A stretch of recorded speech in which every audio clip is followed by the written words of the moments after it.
జన సంక్షేమమే జగనన్న ప్రభుత్వ ధ్యేయం. ఎమ్మెల్యే రెడ్డి శాంతి. గడప గడపకు మన ప్రభుత్వం కార్యక్రమంలో భాగంగా 203వ రోజు శ్రీకాకుళం జిల్లా కొత్తూరు మండలంలోని కర్లమ్మ గ్రామం సచివాలయం పరిధిలో గడప గడపకు మన ప్రభుత్వం కార్యక్రమాన్ని ఎమ్మెల్యే రెడ్డి శాంతి నిర్వహించారు. ఈ కార్యక్రమంలో భాగంగా ఎమ్మెల్యే రెడ్డి శాంతి ఇంటింటికి వెళ్లి జననేత జగనన్న 4 సంవత్సరాల 4 నెలల పాలనలో ప్రభుత్వం నుంచి పొందిన లబ్ధిని బుక్లెట్ ద్వారా వివరించి వారికి అందజేశారు. ఈ సందర్భంగా ఎమ్మెల్యే రెడ్డి శాంతి మాట్లాడుతూ పేద ప్రజల ఆర్థికాభివృద్ధే జగనన్న ప్రభుత్వ ధ్యేయమని అన్నారు.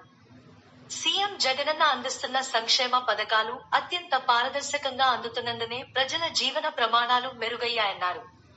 ప్రభుత్వం అందజేస్తున్న సంక్షేమ పథకాల వల్ల ప్రజలు ఎంతో సుభిక్షంగా ఉంటున్నారని, రాబోయే ఎన్నికల్లో మళ్లీ తమ ఓటు జగనన్నకే వేస్తామని ప్రజలు హర్షాన్ని వ్యక్తం చేస్తున్నారన్నారు. ఈ కార్యక్రమంలో కర్లమ్మ గ్రామ సచివాలయ సిబ్బంది, వాలంటీర్లు, మండల వైఎస్ఆర్సీపీ నాయకులు, కార్యకర్తలు మరియు వైఎస్ఆర్సీపీ అభిమానులు అధిక సంఖ్యలో పాల్గొన్నారు.